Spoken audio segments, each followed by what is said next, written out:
les amis, félicitations, 67 000 nouveaux auditeurs, dites donc, boum. Et on a une deuxième bonne nouvelle, l'écrivain franco-algérien Boualem Sansal est sorti des geôles algériennes, une journée qui nous rappelle le jour glorieux où Abdel Chemoul, l'écrivain, est sorti des geôles fascistes. Non mais c'est une bonne nouvelle, Boualem Sansal, ça veut dire qu'on peut enfin arrêtez de faire semblant d'avoir déjà lu un de ses livres. C'est cool. 362 jours en prison, hein, le pauvre. Ça fait quand même 1 an à bouffer des yaourts. Hein. Niveau calcium, d'ailleurs, il est à un stade exceptionnel maintenant. Ses dents, c'est de l'adamantium. C'est les griffes de Wolverine. Encore 3 mois, il pouvait bouffer les barreaux.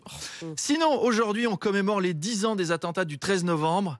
Eh ben, dites donc, hein, après l'heure d'hiver, la Toussaint, le 11 novembre. Chaque année, c'est plus triste, novembre. Un jour, le pire est à venir en plus. Hein, puisque jeudi prochain, Apolline, c'est le Beaujolais nouveau. Oh non. Eh oui. Oh, non seulement on sera déprimé, mais en plus on aura mal à la tête.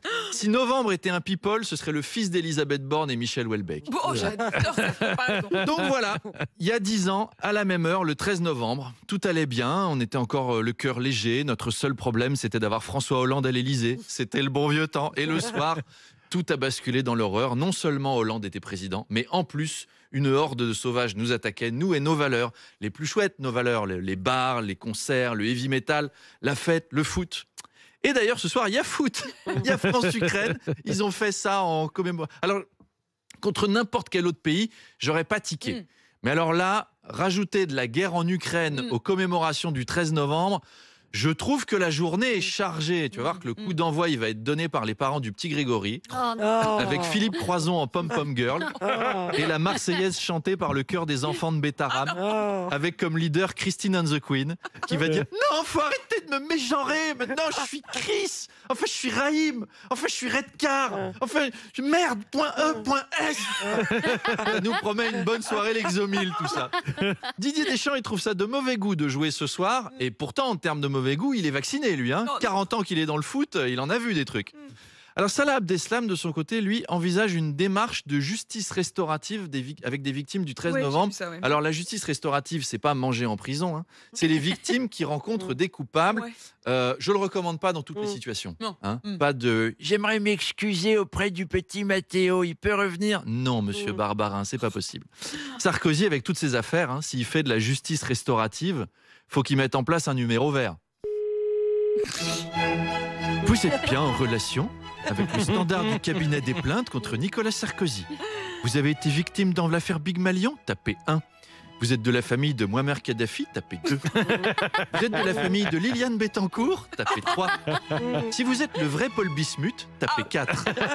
Si vous voulez vous faire rembourser le dernier album de Carla Bruni, veuillez rappeler ultérieurement. Jean-Jacques Goldman a écrit une lettre aux Français pour le 11 novembre. Oui, tous les fans de Goldman, ils étaient au taquet. Depuis des années, ils attendaient un nouveau tube. Là, ils ont su qu'il y avait un truc. Alors, ils ont loué une salle, ils ont organisé toute une soirée. Alors, cette nouvelle chanson, ben, c'est une lettre. C'est une lettre sur le 11 novembre.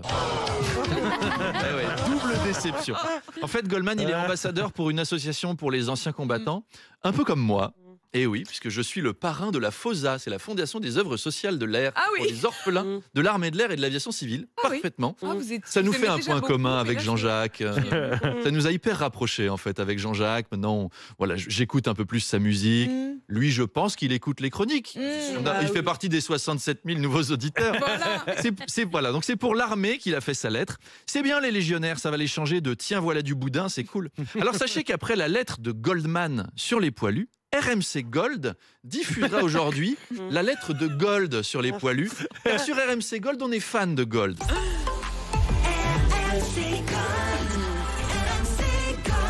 Et vous êtes bien sur RMC Gold. Et à l'instant, on a écouté Gold avec son dernier tube. Et ce matin, nous avons une exclusivité sur RMC Gold. La lettre de Gold aux poilus, aux anciens combattants, aux militaires, dans le cul, Jean-Jacques Goldman.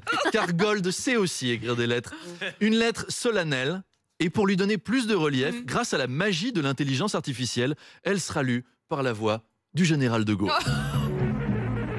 Ils sont partis pour gagner, mais ils ne sont jamais rentrés. Les rugissants du Pacifique, les remous des torrents d'Afrique. Ohé! Ohé! Capitaine! Abandonné! C'était le général de Gaulle. Et à demain.